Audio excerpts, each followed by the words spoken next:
Jamie Dunn. Thank you so much for that warm welcome. And I actually have a quick question for you. I noticed that your copy of the book has a spiral bound. Did it come that way? Yes, I thought somebody might ask me that. That's because I was using it so much that it began to unravel. So I took it to the local printer, and he did it within a day. So I got it bound. So we actually found that a lot of people were having the same problem. They were breaking the binding because what we realized is people were trying to flatten out the book. And so we did talk to Avent Source about doing spiral bounds. And I guess I think he's considering it, but I was excited because I thought maybe he had already made the change, but I guess he hasn't yet. But yes, well, thank you for that warm opening. And I really hope that you guys were blessed last night. If we have new people joining us, I encourage you to watch the video, to download the presentation. I'm going to reinforce some of the ideas that we talked about yesterday, but today's presentation is going to be really about the practical application of it. Whether you are a person, just an individual who wants to make the most out of your social media influence, your digital influence, or if you're a part of an official personal ministries team or for your church, this is something that we can train all the generations of our church to do. So without further ado, I'm going to share the presentation.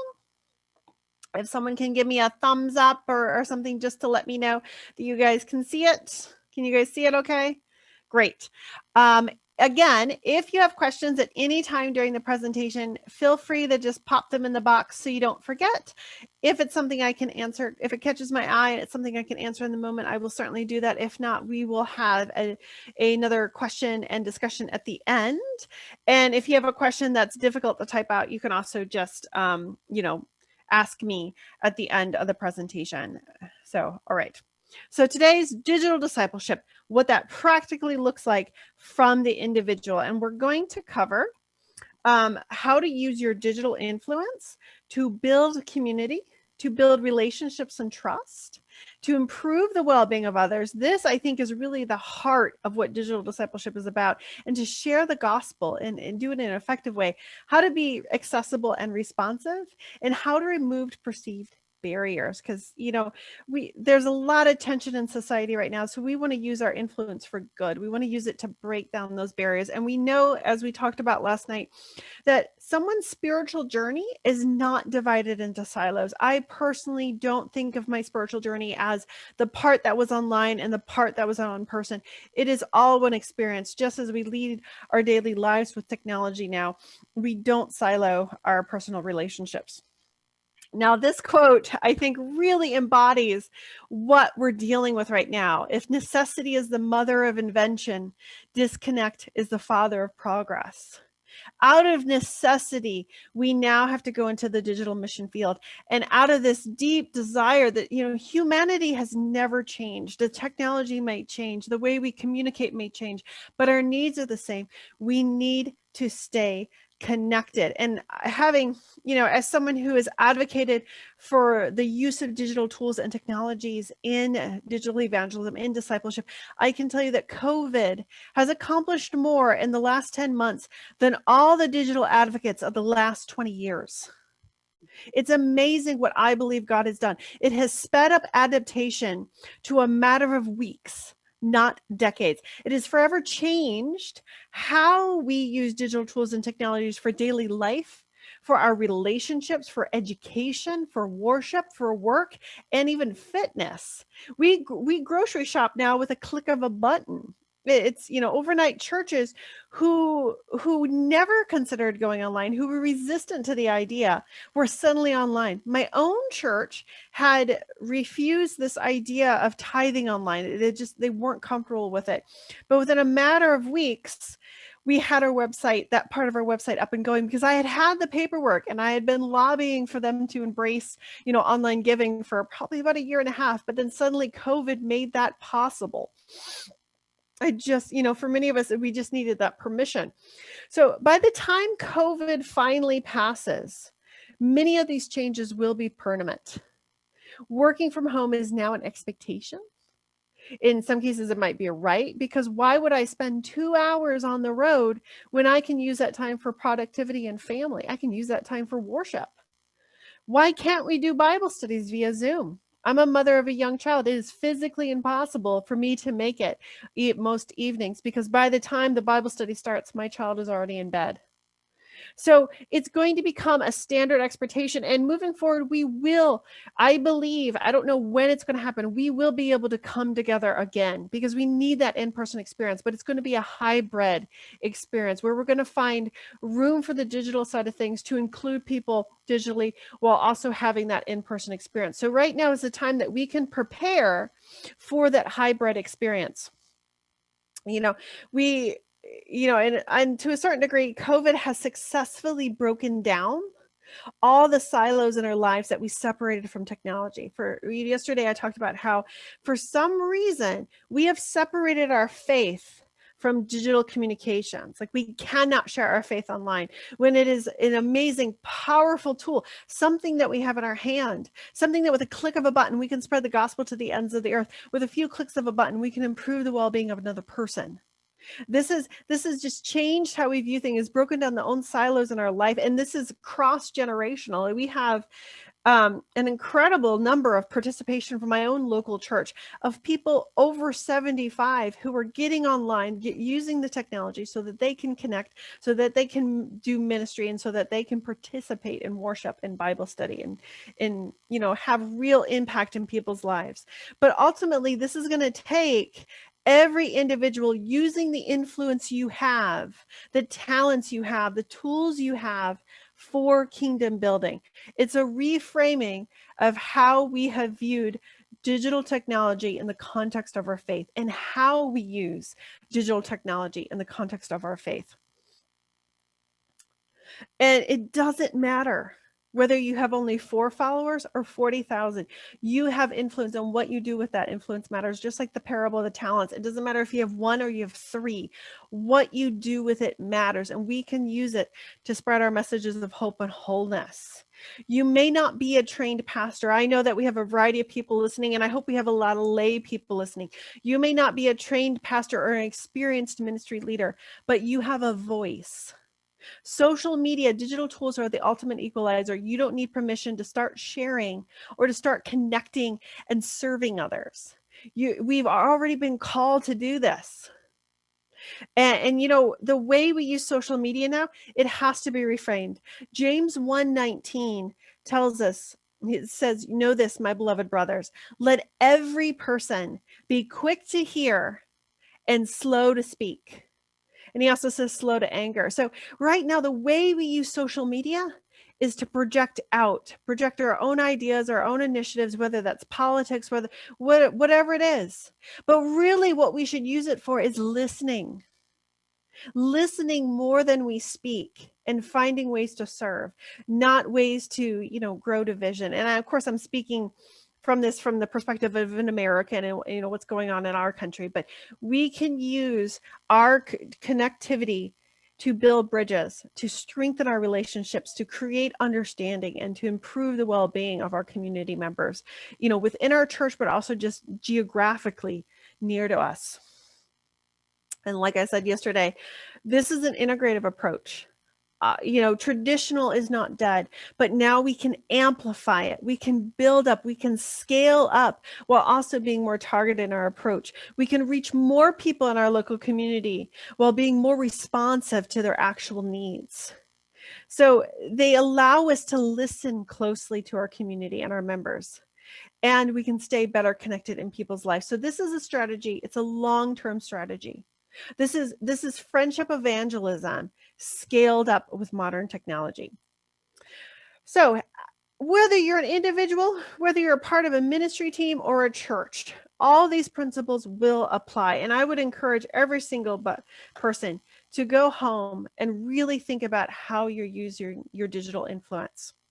So before we get started, I just want to say that most efforts are unable to succeed because they lack clear direction. We go online because we know we should be online. We instinctively know now, and now it's a requirement.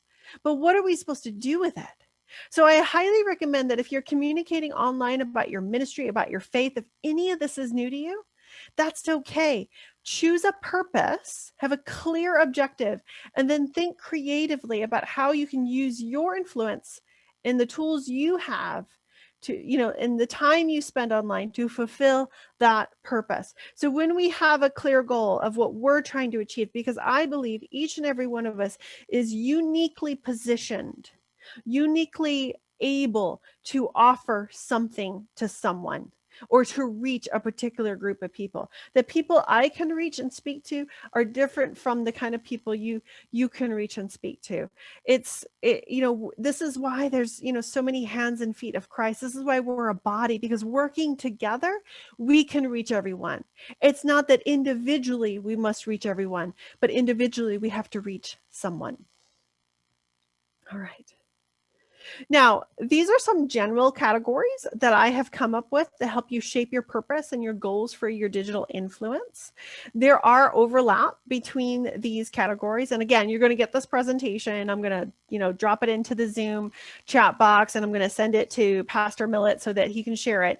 But for now, just, I would recommend that you choose a mix, one or two goals that make the most sense for the people you're speaking to, who you're trying to reach, and those you're seeking to serve with your resources.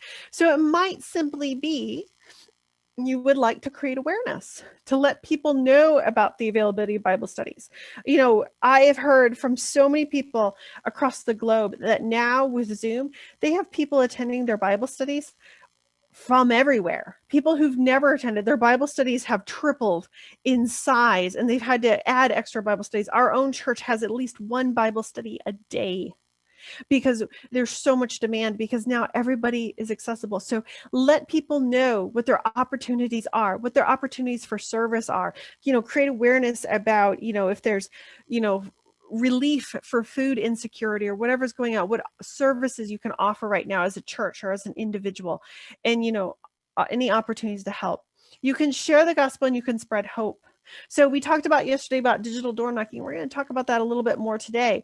You can share content and let people engage in it when it's convenient for them. And you can share the gospel and you can reach far more people than you could ever reach in person. And I'm amazed at, some of the stuff I share on my personal social media. The people it impacts always surprises me. And many of them are unchurched, or many of them have left the church. But I'm very intentional with what I share online. I'm very intentional with what I share online because I come from an atheist family. My mother does not believe. So anything I share online is something that I feel would speak to her. So I have a clear audience. Minister to those in needs. How can you and your church get creative about serving people who are in need in your area? I've seen some really amazing things happen with COVID where, churches and individuals are utilizing the help map in an app called Nextdoor, which is very local, where they're offering their services or offering their help online through their social media channels, whether that's, help with resumes, help with groceries, picking up medications, whatever it is. Use your social influence to understand the needs that people have and offer what you can offer. So, and of course, grow participation in community so you can better connect with people and you can grow your Bible studies. You can grow and help develop and facilitate those relationships. But ultimately, our goal is to put Jesus on display. Because for too long, we have used our digital communications to invite people to come to our next event.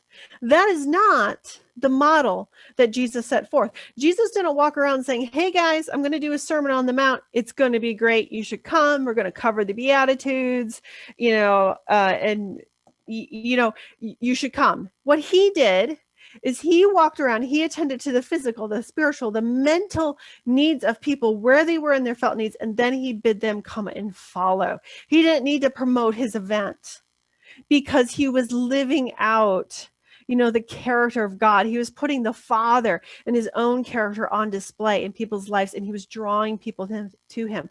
This is something we can do. And I used to ask this question, and it was a hypothetical question. But it's no longer a hypothetical question because we are at an important moment in our history. And so I used to ask, what would you post if your church service, your events, and Bible studies did not exist? We're still called to proclaim the gospel. We're still called to service. So what would you post? Because right now we have to answer that question. We have to figure that out because people can't come into the church. And our Bible studies look different. And there is going to become a time in our future where there will be persecution.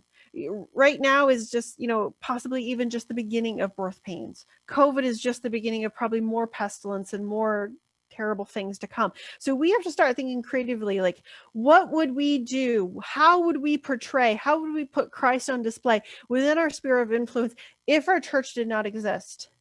Because what's happening right now, we're seeing a phenomenon in throughout the United States where a lot of businesses are closing brick and mortar and they're moving their employees into completely remote. Is there room in our church for digital congregations? Is there room in our church for a hybrid model? Because what we do now is going to determine the success of our churches 5-10 years from now. So we have to adapt. We have to change. Like that initial quote, if necessity is the mother of invention, then disconnect is the mother of progress. We have to find ways to connect people with each other and to connect with God in our new realities. And, this model set forth can be embraced by personal Sabbath school ministry teams, members, individuals, and entire churches. Because the foundation of it is what Jesus did, and that is he fulfilled people's needs. He met them where they were. Then he bid them come and follow. Because right now, what speaks to people is not the gospel of words. It's the gospel of action. They want to know what you do. What are you doing with your influence? What are you doing, in your community that makes a difference? And I would love to see our churches, whether digital or, physical, to be centers of positive influence, because too often our churches are a building on the street. And right now they're an empty building on the street. We need to be known as a people of service. We need to be known as a people who reflect Christ first. And unfortunately, when they do surveys, a lot of people haven't even heard of the Adventist church, let alone what our messages are. And so when we look at what Jesus did and how he ministered to people, this is what we can, and we touched on this idea yesterday with content is mission. He shared stories. He shared godly wisdom. He attended to people's needs first. He answered their questions, whether it was spiritual or about everyday challenges. He gave them hope. He created community. He developed an engaged, active church body. He led people to wholeness, and he equipped people to be disciples and replicate the model. My friends, this is our playbook. This is what we should be doing. This is 80 to 90% of what we should be doing in the digital space right now. And only 5 to 10% is inviting people to events. We really need to be following this example. It sounds weird to say, but aggressively, intentionally, with 150% of our being. And so you might be wondering, well, how do I get started? So again, whether you're working officially as someone within the church or you're working as an individual, this is how you get started. It doesn't matter if it's text, email, Facebook, Instagram. Connect with people within your faith community and beyond. You know who you are. You know who the social butterflies are of your church. There are people who are really good at knowing everybody and remembering the details about everybody and connecting with them. Empower these people, empower yourself to really make a point to connect with your other church members online, whether that's via email, whether get their text number and text them, whether that's via social media, but get connected within our own church community first, because we have to have healthy church communities before we can, provide outreach and bring others into our community. And then be intentional about connecting with those people outside of your faith community. There are so many times that I run into Adventists who only know Adventist. Their friends on Facebook are only other Adventists. And yes, they need to be ministered to, because you don't know where they are in their faith journey. They might be questioning, they might be struggling. So yes, you are ministering to, Adventists by name, but you should be connecting with people outside of our faith community. And you can't reach them and make them aware of your ministry, your services, your beliefs, your faith, your heart, if they aren't connected to you. So build a network of ways to connect with people and go where they spend their time. Connect with your neighbors online. We do this, in our local neighborhood, and the way God will open doors will surprise you. We have neighbors who, his license plate is no gods, and every shirt he owns is something about atheism. And they're really nice people. And so my husband and I have been praying and praying and praying how to reach them. Well, what actually opened the door for us to have a conversation with them and to get their contact information and to start getting involved with them in our little local cul-de-sac community that has become very engaged now with COVID is the fact that I have a container garden. So she would go out on her back porch and she would see my container garden. And eventually that brought her to ask me questions. And from there, we developed a friendship based on what she was asking me about, because she didn't know how to keep the pest away organically from her plants or what to do about this or that. And so we started a relationship that way. So you never know how God is going to open those doors, but find ways to connect, find ways to stay in contact and understand people better in order to be able to speak into their lives. You want to start small and you want to be purposeful. You want to be intentional. I know a lot of churches that with COVID, they realized they didn't have everyone's up-to-date phone numbers. They didn't have everyone's emails. They needed people's addresses for contact tracing. We realized even within our own churches, we weren't that connected. So now is an opportunity to really get our books in order so much. Now, what does community in the digital space look like? So I'm telling you to be intentional with connecting with other people. But part of that connecting, every time we interact with someone else, it is an opportunity to advance the kingdom of God. And when we start thinking of it that way, when we start being conscious of our interactions with other people and building those relationships and building upon this idea of friendship evangelism, we realize that every opportunity is an opportunity to move someone closer to God. Because ultimately, people share an amazing amount of personal information online. If you go online with the intention, like James says, to listen more than you speak, and you listen to what people are sharing as a means to build relationships, let people know that you are truly interested in their lives, that you care, and you are with them on the journey. Pay attention. Even if it's like, if you're like me and you have like 500 Facebook friends, pick 5 people you think you can reach and start being really intentional with building those relationships and connecting with them online, sending them prayers, whatever it is. Ultimately, our goal in using social media is to fulfill and understand a need in others so you can make a tangible impact in the real life. So this means not only listening, but taking meaningful action. We went over this list yesterday about how to basically scale up friendship evangelism, but it means, not only socializing in person, but connecting with people every day of the week, following up, asking them questions, taking note of what their struggles are, sending them prayers, using those digital tools to inform and stay connect, taking opportunities, advantage of those opportunities to serve when they express a need, whether that's moving, distress after a lost one, distress after loss of a job, food insecurity, whatever it is. One of the big things that has exploded online, in the United States is there's this YouTuber who just does dad stuff because, in the United States, we have so many fatherless homes. He's using his YouTube influence to show young men how to tie ties and just do like these very practical things because that's what's needed. So figure out what is needed in people's lives and find ways to offer, that in a meaningful way. So, and this ties into, so everything we're talking about is going to continue to build and build. And, this idea of building relationships, building trust, it means going online with purpose. It's tied into that. So to better understand the felt needs of the people you're trying to reach, in order to practically improve their well-being. This is how you can build and strengthen relationships and trust, by letting people know that you were there in a very real way. And this ties back to what Ellen White says in the Ministry of Healing, which is this benevolent disinterest, where you help people. You do good just to do good without any strings attached. So in other words, you deliver groceries to someone and there's no expectations that then they're going to come to your Bible study. You just do it to do good. Let people know how much you care first. And then there's a trust. Then they feel like they're building a genuine relationship with you in a holistic way. So whether that's in person, whether that's through digital tools, that you're always there, you're always present, you're just a text away, you're just a like away, whatever it is. And that is how you build relationship and trust, is through that consistency.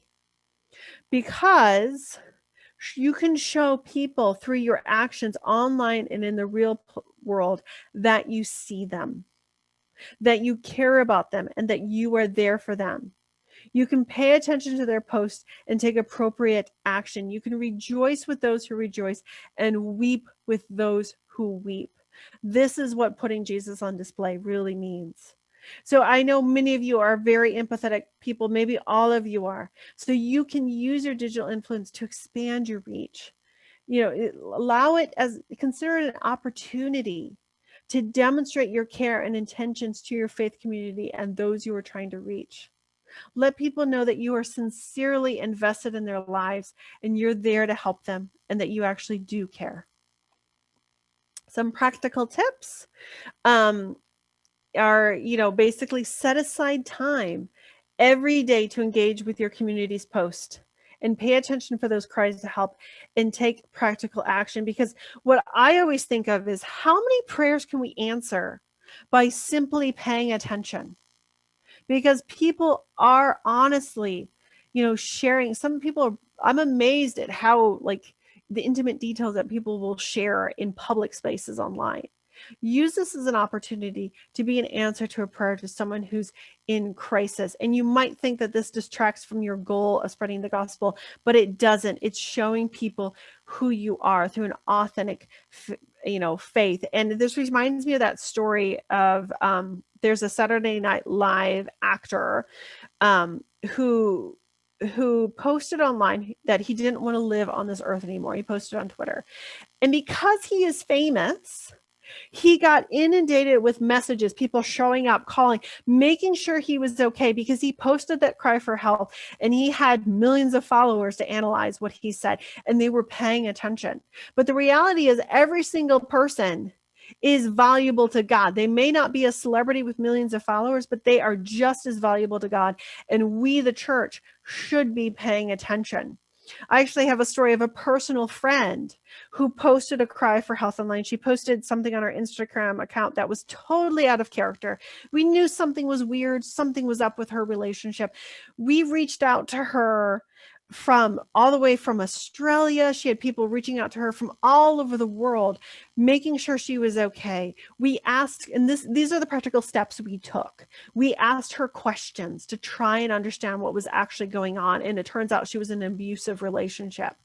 We found meaningful ways to respond. We found meaningful ways to help her, determine a path forward, a path out. We sought to understand her felt needs of every individual, though in our head, we might have been an inclination to say, well, the reason you're in this relationship is because you have moved away from God. You knew you were never supposed to enter into this relationship. You disobeyed. But that is not what we did. We sought to understand her felt need, and her immediate felt need was that she needed help. She needed out. And we gave her that without judgment, without condemnation. We prayed for her. We sent her recorded prayers, because not everybody in the moment of crisis is able to answer the phone or willing to answer the phone. They may not want to talk to you, but you can send them a recorded petition to God, and they can hear you petitioning God on their behalf. And that makes so much more impact. And you could take the action. We had people help her. We got her connected with a counselor, all kinds of things, and then followed up as much as necessary. These are the kind of things our church should be known for, because the world should not be leading in this type of people care, this type of customer service. This is where the church should be setting the bar, setting the example. for every individual.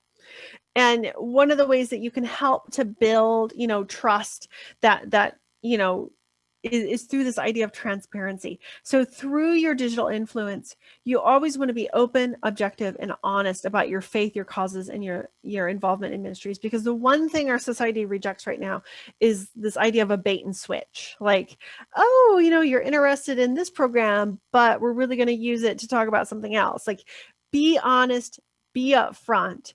It will make people feel more secure reaching out to you. Always respect other people's privacy and model that behavior in all you do and post. Because if someone confides in you and you tell others, that can be a problem and you can destroy their trust. And, for many people who have left the church, it is because their trust has been destroyed by another individual. Be vulnerable. Just show that you're human and that you can actually relate. So often what turns off our younger generations is that they feel that people in the church have this unrealistic persona of perfection. And that's just not reality. Like, we should be human. We should be vulnerable. We should be sharing about our experiences online. And this ties into this idea of being authentic.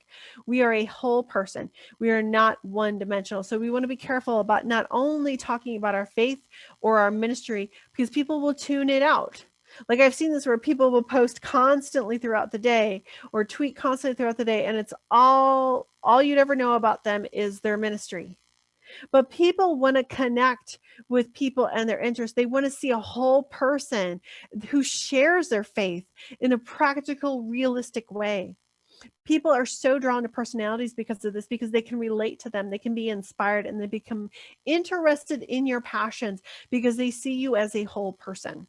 So yes, it's okay to share your lunch. It's okay to share your recipe. And a lot of that's, tied into the ministry of health and all these other ministries that we have. But also be authentic in how you share your faith, and you will draw people to you.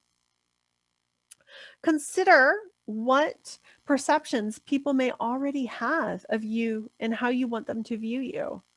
Use your digital influence to paint a fuller, more authentic picture of yourself, and to make sure you're always telling a consistent story with every touch point you have with people. And this is actually a branding principle. People should know what to expect from you. Because remember, our digital presence is not separate from us. And I see those people that you'll meet in person and they're super nice, but then you see them online and they turn into devils. We want to always be representing Christ. You want to be consistent in person as you are online. You want people to feel drawn to you. You want people to feel comfortable talking to you. People's perceptions are always based on their experiences. That doesn't matter if it happens via text or in person. You may be the only interaction they have with someone of faith. So consider how you're representing Christ to them. And this ties into, this idea of improving the well-being of others. So once you've connected with people online and begun to build those relationships and trust, and you can seek to tend to their felt needs as Jesus did and take meaningful action, because ultimately it's true that people don't care how much you know until they know how much you care. We all have these ideas about what we think people need or what they need to hear, but we should follow Christ's example and meet people where they are. So we can listen, we can curate content that speaks to those needs, because something we post or something we say to the individual could be that aha moment when they stumble upon it in their newsfeed or they receive that direct message from you. And yesterday, I don't know how many of you were on yesterday, but we talked about this really amazing idea that we can literally save lives through the gospel if we follow this protocol, because the 8 root causes of the 10 leading causes of death are all things that we can minister to people within our communities, online and in person. We're talking about external and internal stress. We have this message of hope and wholeness to share with people. Meaningless existence and low self-esteem or self-worth. If you know that you are created in the image of God and that everybody has a purpose in his kingdom, then those are not a problem for you. But these people need to hear our messages. Lack of information or education, loneliness, social isolation, helplessness, emotional despair, economic disparity, anger and frustration. These are all things that we can create content for. These are all ways that we can minister to people and help alleviate their burdens in this life and draw them to Christ. We want to train, as an individual, you can do these steps, but as a church, we want to train all generations. So not just the digital natives, not just the teens and the 20-somethings and the 30-somethings. All generations should be trained to be intentional with how we spend our time online, to pay attention, to truly pay attention more to what other people are posting than going online to just post about ourselves. To proactively reach out to people, whether that's in person or whether it's via digital tools and technology, and to take meaningful action. And so this means typing more than saying thoughts and prayers. It means taking an action, sending them a recorded prayer, sending them a gift, doing something for them, some kind of act of kindness that can brighten their day. And all of this, if we do all of this, this opens us up for the opportunity to share the gospel so that people can hear. Because remember, something you share with that person you've been working on building a relationship with, it could be that aha moment they have in their newsfeed. Something you share could start somebody on their spiritual journey, because not only have you represented Christ in their life, Christ's love in their life, and shown them a different way, but then they're going to be much more receptive to what you then have to say about faith and Bible and a Christian perspective on life's difficult challenges. Because we know that people are searching online for answers to the problems. So we should be the voice that answers back. Because right now, when we Google those top search queries, the Adventist Church, our messages, our perspective is not present. And that's a problem, because that's where people go online. Because remember, we do not have a message problem. We have a distribution problem. We have the greatest message ever in the history of the universe. And we also have, we have the greatest story ever told of Christ's birth, life, self-sacrificing death, resurrection, and soon return. We have the voice of prophecy. We have the three angels' messages. We have the ministry of healing. We have a lot of work to do. And so when we go online to share the gospel, again, many of you are pastors, and that's fantastic. You can be powerhouses of content creation that speaks specifically to what your community needs and what you share online. But as individuals, we can also participate in this, because together in North America, and there are something like 2 million Adventists, and worldwide there's 20 million of us. If we all used our digital influence, that would represent a mighty voice for the gospel, because we don't necessarily have to create the content. We can simply share it through digital door knocking. And when we share content that's spiritual, that speaks to the needs of people, that will benefit the lives of others. Because remember, the main reason people share content online is because they feel it will improve the lives of others. We should be the leader in creating content that improves the lives of others. And we can use our influence to do that, because digital media, social media allows us to share our faith and engage with our community when it's convenient for them. Because remember, people spend 9 to 18 hours a day behind a screen. That's 9 to 18 hours a day of opportunity that we can reach them. And through curated or created content. We don't have to create it all. There's so much wealth of content out there. We just have to position it and package it and personalize it. And when you create or you curate content, ask yourself, don't just do it to produce a piece of content, but ask yourself, how will this content, I ask myself this question, honestly, every time I post something, because I'm trying to reach my mother. How will this post change her attitude or perceptions of God, a God who she thinks is vengeful, who she thinks doesn't care for her? How can I change her perception of God? How can I change her perception of herself as someone who is unworthy and unloved? How can their situation change because of this article that you've shared? So we live in the age of information and an age of technology. We have so much potential that is untapped. We just have to start doing it. And with this, we can, fill in the gaps for people. We can tell the whole story, with permission. You can tell the complete stories of yourself or those who find themselves changed because of what the gospel has done in their life. Make it personal. Share what the gospel is doing in your life. Share, be vulnerable. Share when you've made mistakes and God has been there for you. Share how God has, rescued you in the fire or in the storm or whatever it is. Make your faith real, because people are more likely to listen when they know you, when they value you, when they respect you and they know that you care for them. You're creating opportunity for them to listen to you about your faith. And stories are powerful because they never tell us what to think. They give us something to think about, and they don't tell us what to feel. They cause us to feel. And again, this is following Jesus's model. He told terrible parables. He told stories because it's much easier to deal with difficult truths is wrapped in a story because we can remember it, but it also helps us, kind of grapple with some of these things that we might be struggling with. There's an old Jewish proverb, an Ashkenazi proverb, and I'm half Jewish, that tells the parable of truth and story. So truth is naked, and he goes from village to village, and all truth ever wants is acceptance. But every village truth enters, he is scorned, he is spit at, things are thrown at him, and he is chased out of every village he enters. And so one day he finds himself on a log, sobbing, feeling sorry for himself. And then from a distance, he sees Story.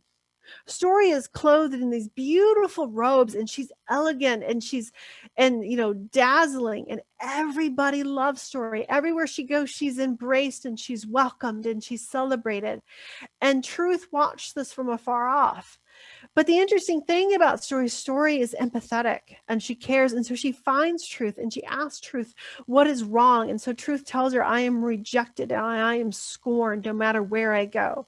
And so Story takes pity upon Truth, gives him some of her glorious robes. And then from then on, Truth and Story travel together from village to village, and they are celebrated and they are welcomed. This is true for the day. It might be very difficult to talk to someone directly about your faith, but you can tell a story and that'll stick with them.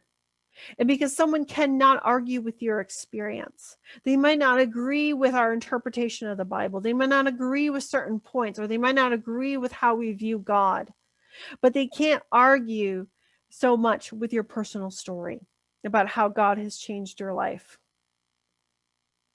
Here's some tips. We covered this yesterday about how to engage in digital door knocking.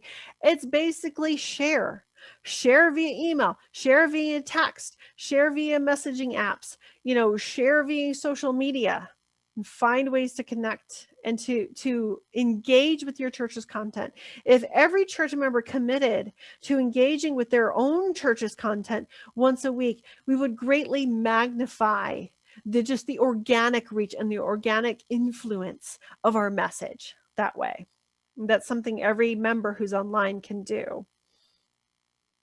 The next part, and this is important, because if we're going to reach out to people, if we're going to put the gospel out there, if we're going to serve others, then we need to be available when they reach out to us, because people feel safe behind their screens.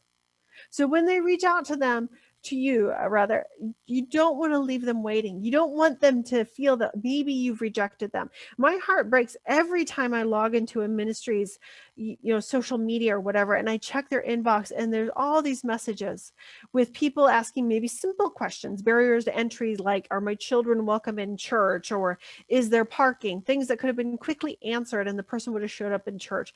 But oftentimes there's also these really heartbreaking stories. And I remember this one of a woman who wrote in. She was really struggling. Her son had committed suicide. She was lost and alone in the world. And that message was from 2 years ago. No one responded. Nobody was available. Nobody was prepared. Nobody was checking that inbox. So we must Be the voice that answers best. We must be prepared to receive people when they reach out to us. So we need to treat digital conversations like we're talking to someone face to face, or if someone calls us or whatever.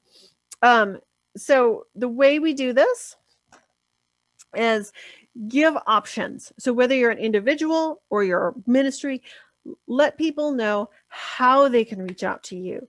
So the more options, the better, because people are different. Younger people love to text. They will not call you unless like something's on fire.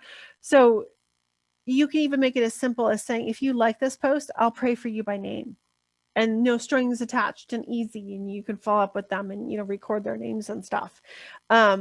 Nowadays, because of our society and it's so digitally connected, and because of customer service of, you know, organizations like REI and Southwest, when people reach out, they expect a response, sometimes within hours. So make sure you are on top of all comments and messages. So this means checking daily, because remember, every opportunity to connect is an opportunity to minister. So if you're one of those people, if I were to look on your phone and you have 1,000 unread text messages, it is time to Marie Kondo your inbox. It is time to get organized, because you don't want to miss those texts, you don't want to miss those calls, and you don't want to miss those emails. So get in the habit of keeping your inboxes and your messages tidy and checking at least once a day. And then when someone reaches out, respond quickly. Say it's a really difficult topic or really difficult question. We do this all the time with Angels in the Glen. Someone will ask a question and my husband needs to do some research in order to respond. We'll let them know within 24 hours that we received their message, and we'll say, we're going to get to you this weekend. You know, so they know that they've been heard, they've been received, but you know, that it's going to take us a little extra time. And so this also means if you have a smartphone, you can download the appropriate apps. So you can check your email, you can check your inboxes, you can check all that with a few click of a buttons, just a few minutes a day. And it's going to make a big difference for people. Now, developing a relationship first, empathy first engagement strategy means we do have to redefine our notion of success to include metrics outside of baptism. So some of these metrics may include things like, you know, watch hours on your videos, or how many people are, you know, clicking on something or watching or engaging or requesting prayer. Those are sort of the quantitative metrics that we can start including. But sort of these long tail metrics, these ways to gauge success, especially when you're just getting started and this is new to you and new to your teams, you can ask, how many times have you shared the love of Christ through your digital influence? How many conversations did you start or engage in? Are you painting a more authentic picture of yourself, faith in the church? Are you putting Jesus on display? Are you actually building relationships? Do you better understand the needs of the people you're connecting with? And are you finding practical, meaningful ways to help people? How are you answering people's prayers? Practical ways are going to speak volumes. And the last point I want to make before we go into the Q&A is that words matter. And so our whole goal with this is to break down barriers. And so we want to find ways to communicate so that our intended audience understands. We may know what we mean, but so often, especially if you were communicating to different generations or different cultures, our meaning might be misunderstood. So you want to really consider what barriers you may be creating with your words. And so how do we do that? You know, always put yourself in your audience's shoes. Really think empathetically about how they view life. You know what's best with who you're trying to reach, but really just think about how they view life and the language they use. You know, ask what questions they might have that you can answer. So this is really great when you're thinking about your websites, like how is your website, if somebody goes to your website, because members don't use their own website, your website is an evangelistic tool that should be answering people's questions who are searching and considering coming to your church. Are the barriers to entry removed? Do they know what to wear? Do they know if their kids are invited or what services are for the kids? Is there parking? Whatever it is that makes sense for your community, make sure you're answering those questions. I have found in my experience that one of the top questions people are really concerned about when they're considering coming to church is what to wear. And so my church is very extremely diverse. It's what's called Reaching Hearts International. And so we actually made a point to tell people, like, you know, we have members that come in blue jeans and t-shirts. We also have members that come in, you know, the Sabbath clothing that represents their ethnicity. Like, whatever you want to wear, you're welcome. And so we really make a point of saying that. And think about how you can answer their questions. What can I do or say to them to show them I'm a safe person to reach out to? You know, people need a place to land to ask those difficult questions that they're actually facing without condemnation or judgment. One of the biggest disconnects with our younger generation is the church has been not very good at about addressing the issues they're actually facing in the moment head on. The church doesn't want to talk about them. They're uncomfortable. They'd rather talk about the 2,300 days. But when you have a young girl who's trying to figure out how to get through law school, how to have relationships, balance faith, and balance the fact that she's at a school where everybody drinks themselves silly every night. Like, that's the question she has. That's where we have to meet her. And these are some of the, I'm just speaking to some of the situations I've talked with younger members that have reached out to me. You want to make sure your words and your actions match. And you want to make sure that you use phrases that also make sure that they know that there's no judgment, that, you know, it's private or whatever, like, you know, you're a trusted person, whatever works in your situation. Now, I will say this. Most digital strategies fail because they don't have a clear purpose, and then people give up too soon. So it takes time to build relationships, trust, and educate. It takes time to establish your personal brand or your church brand. So I'm always amazed when I hear from people in my own network. A post I didn't think got noticed really struck a chord with them or inspired them or helped them in some way, because God knows where people are, and the Holy Spirit's going to help them connect with the right content and the right message at the right time. And you just might be the tool, the guide for that moment that, you know, God uses. So what we do with our influence matters, but we must accept that we may never fully know the impact of what we're doing this side of heaven. But post reach and your interaction will ebb and flow based on your audience's personal preferences, attitude of the day, the news. Literally, the news affects traffic to websites and stuff like that. That evening's dinner or just the busyness of life. We always see traffic dive at the holidays. This week, I know we're gonna see traffic dive on our personal ministry website because of the inauguration. Like, anything that's going on is going to affect, but you want to keep posting, keep interacting, keep adapting, be persistent, and be consistent.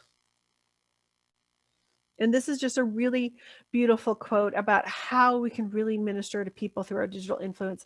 And this is, of course, geared towards young people, and it's quoted by a colleague of mine. But when we offer a place where people can share without fear of condemnation, where we listen more than we talk, where our advice stems from understanding and compassion rather than moral judgments, they find that the church faith is relevant.